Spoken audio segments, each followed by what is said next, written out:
izo ntambara urimo uragwana ukabona ntabwo zisobanutse, burya Imana iri iruhande rwawe. Imana iri iruhande rwawe, witinya.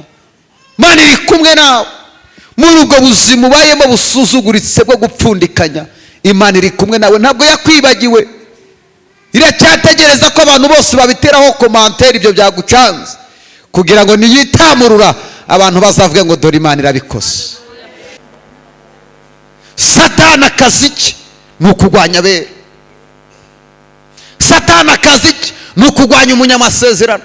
Kandi nubona uri mu bihe byawe byiza ukabona Satani ntabwo akugwanya, jya umenya ko ntacyo umutwaye. Abasinzi babiri mu kabari baba bari inshuti, iyo bameneyemo baragukubita. Na Satani iyo muri mu rugendo rumwe ntabigerageza guteza, arakubangamira se umutwaye iki? Nubundi urasambana aragufite, wagwara sida nubundi azi ko agufite, ntacyo umutwaye. Ariko wowe ibesha usenge wanaburaye, aravuga ati wowe uri kumfatira ibihe ngo umene agahanga, akugabaho ibitero 90 zigatoboka. Nubaho mu buzima udafite intambara, uzamenye ko ufite ikibazo. Intambara nizo zidusunikira ku Mana. Kandi bene data, ntugasengeshwe n'ibibazo, kuko ibibazo iyo usengeshejwe nabyo Imana ntibigukura imbere, kuko ibibazo nibyo bituma uhorana n'Imana ubusabane bwawe nayo.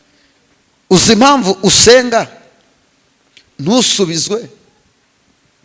Umupagana agasubizwa mbere yawe kandi ari nawe wamuzanye mu nzu y'Imana. Umuntu ufata ibihe by'iminsi 7 akabirangiza, n'ufata ibihe by'iminsi 3 amagufa agatangira gucomoka, n'indi Imana yabanza gusubiza. Ubu iminsi 3 kubera icyo ari bibanza gusubiza, kandi yarasenze make undi yarasenze menshi.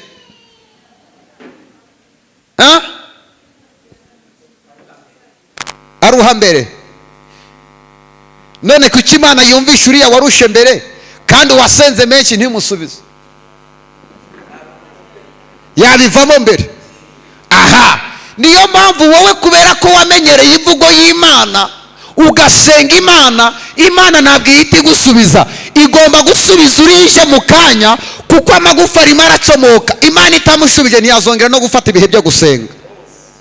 Niyo mpamvu uzasanga umukobwa ari indaya akaza mu nzu y'Imana, Imana ikamuha umugabo. Wowe uri umukobwa waramaze imyaka 30 warihanganye, Imana ikikubwira ngo humura ndacyagutegurira umugabo, ukagira ngo muri depo y'Imana abagabo barashize.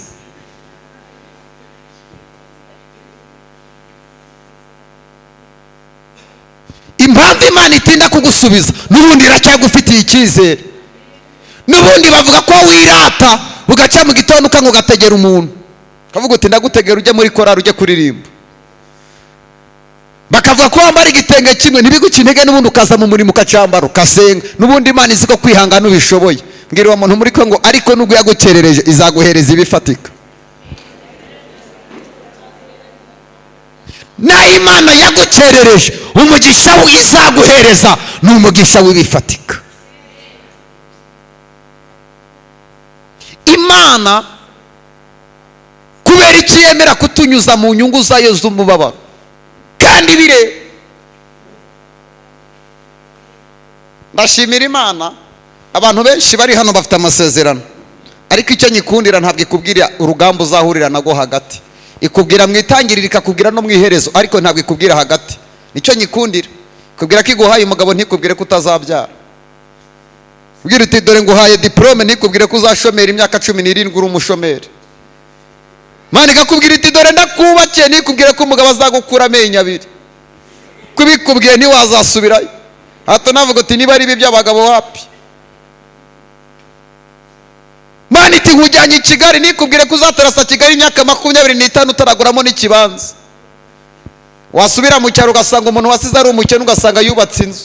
Wowe ikikubwira uti nzakubakira kadestara, nzakubakira etage mu mujyari. Mbwira umuntu muri ngo gutinda ko amasezerano niko kurama kwawe.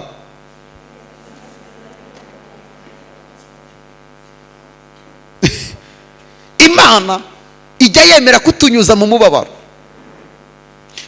Impamvu yemera kutunyuza mu mubabaro ni ukugira ngo tuhigire isomo ubutaha tuzahatambuke dutsinze.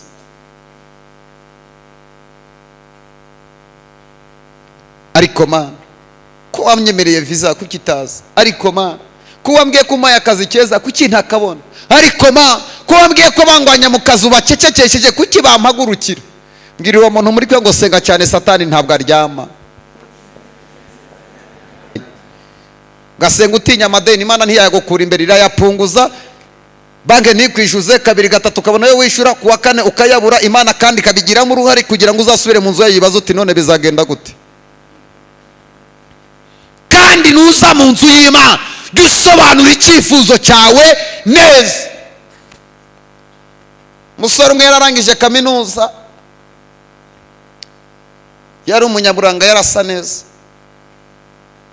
afite amafaranga, abwira Imana ngo Mana nkeneye umugore. Haravuga ati rero Mana ngewe nitoranyirije, urushako rw'iki gihe ruragoye, azaba ari wowe untoranyiriza. Asenga iryo sengesho ari nimugoroba, Mana iramubwira ngo uzindukire mu rusengero kare kare, umukobwa ushaka niwe nguhaye. Haravuga ati Mana nkeneye umukobwa ufite umutima, umukobwa w'umunyamasengesho wakubashe, uwo niwe nkeneye. Kumbi mu rusengero yarimo umukobwa nawe yari ari gusenga, abwira Imana ngo Mana nkeneye umugabo wakubashe, ngewe n'uburyo meze mfite intenge nyinshi, nta mugabo wapfa kunyemera, ubu uzashima aba ari wowe uzampereza. Ayo masengesho ahurira imbere y'Imana saa 2 z'umugoroba. Imana iravuga iti rero n'ubundi ukeneye umugore nawe ukeneye umugabo, sindajya kuvangura ntimuhure, ibi birabahuje. Ibwira umusore nimugoroba ati kare kare mu gitondo ubyukire mu nzu yanjye, harimo umukobwa, ushaka umukobwa wanyubashe, uwo nguwo ndamuguhaye. Umusore arazinduka kare kare, ageze mu rusengero yumva umukobwa ari muri izo mini, zo drere, zo paya, yumva ari kuzura umwuka. Umusore ati n'uyu mugore naringize gute? Nari nkeneye. Amatara yarashimije, n'uyu mugore nari nkeneye. Mfite itangaza. Mukobwa aramuhanurira ati banguka ni wowe Imana yari imaze kumbwira. N'umusore ati we, ati ni wowe yavuganye nanjye.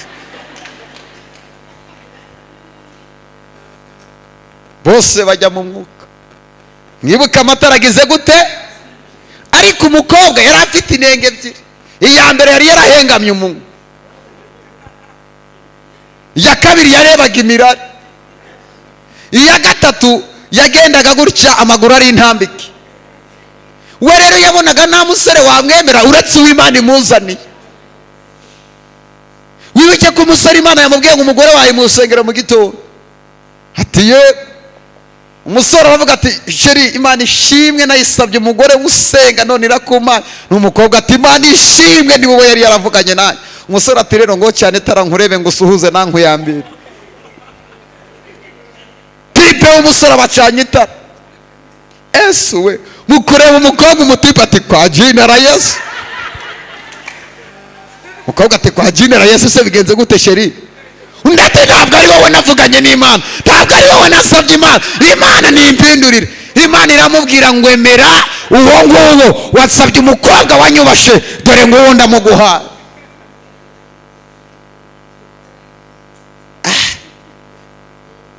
Niko wa musore waba ukibyemeye ko ariyo yavuze cyangwa uvuga uti nisubiremo?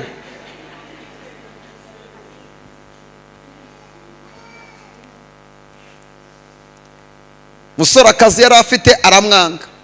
Nyuma y'iminsi mikeya wa mukobwa Imana iza kumwibuka, imuhereza uruganda. Wa musore ajya gusabamo akazi kandi yaragize gute? Yaramubenze. Imana ikamubwira ngo nta handi uzabonera inzira zo gutabaga, umugore wawe n'uriye. Birangira agize gute? Amwemeye. Mbwira uwo muntu muri kwe ngo igihe cyose ugiye gusaba Imana jya ubanza usaba Imana neza.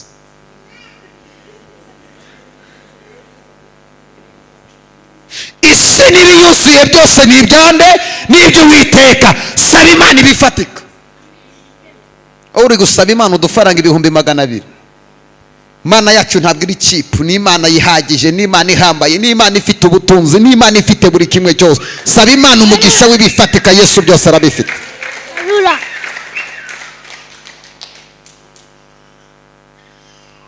Njyewe nsaba Imana umugore narayibwiye, uzampa umugore utazatuma muca inyuma.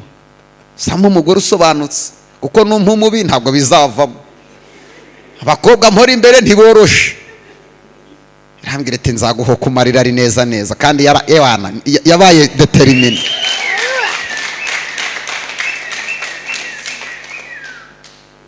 mbwira uwo muntu muri ko ngo saba Imana ibifatika, Yesu byose arabifite.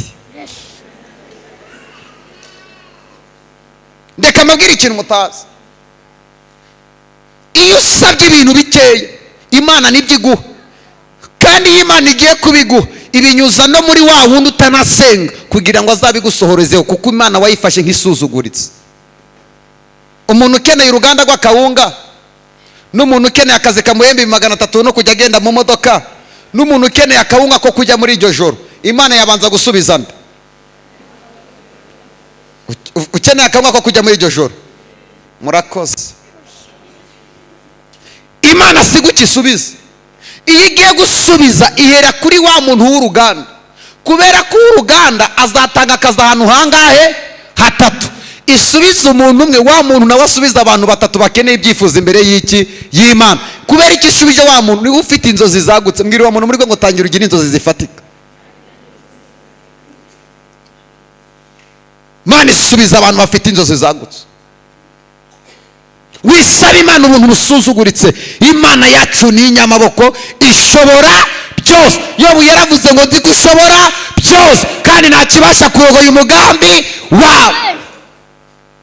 Mbwira uwo muntu muri ko ngo uri mu mugambi w'Imana uko byagenda kose, nubwo bigucanze uri mu mugambi w'Imana. Cyambere nuko wari impfu wasimbutse. Bazo muntu ngo nawe hari zo wasimbutse. Iyo uri mu mugambi w'Imana hari impfu Imana igusimbutse, ukavamo indi Imana ikagusimbutse. Ukagwara diabete ntupfe, ugakora impanuka abandi bagapfa ugasigara. Urupfu rwaza Imana ikarugusimbutsa ikarukatisha, ni ukubera uri mu mugambi w'Imana. Cya kabiri, iyo uri mu mugambi w'Imana abantu barakugwanya. Mbarizo umuntu ngo nawe ufite abakugwanya. Lema la setele legali ya mai. Iyo uri mu mugambi w'Imana ugira abanzi benshi akugwanya. Cya gatatu, iyo uri mu mugambi w'Imana ugeze aho Imana yavuganye nawe, nibwo intambara ziba nyinshi kurusha izo watangiranye urugendo. Kigeragezo mu gitondo, ikindi saa 7, ikindi nimugoroba, ikindi saa 9, kubera kuri mu mugambi w'iki? W'Imana. Tugiye gusenga. Intambara zitabayeho wavuga iki? Wavuga ko Gamba. Mumbarize ngo izo ntambara zitabayeho wavuga iki? Amen.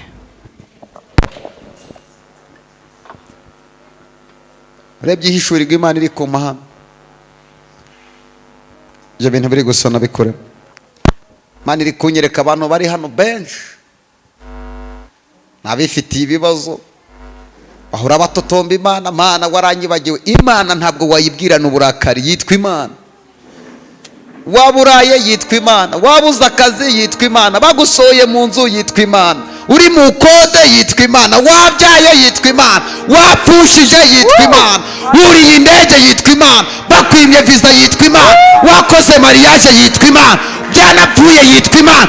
Imana ni Jehova Shama, ni Jehova Elohim, ni El Shaddai, yitwa Imana ishobora byose. Amen. Mbwira uwo muntu muri kwe ngo reka kuyitera ubwo bishobora byose. Byose irabikora. Wapfushije yitwa Imana, wabyaye yitwa Imana, baguha visa yitwa Imana, bayikwima yitwa Imana, wambaye kositimu yitwa Imana, wambaye ibirenge yitwa Imana. Uyu mwanya tuvugana hari umudamu uri mu bitaro amaze gupfisha umwana, kandi Imana yari yaramubwiye ngo guhaye iki? Umwana. Arimo ararabwira Imana ngo Mana kuki umpemukiye. Ariko ku bindi bitaro hari umudamu urimo urashima Imana, hayibwira ngo Uwiteka, nyuma y'imyaka 8 narabuze urubyaro, ndaguhaye icyubahiro.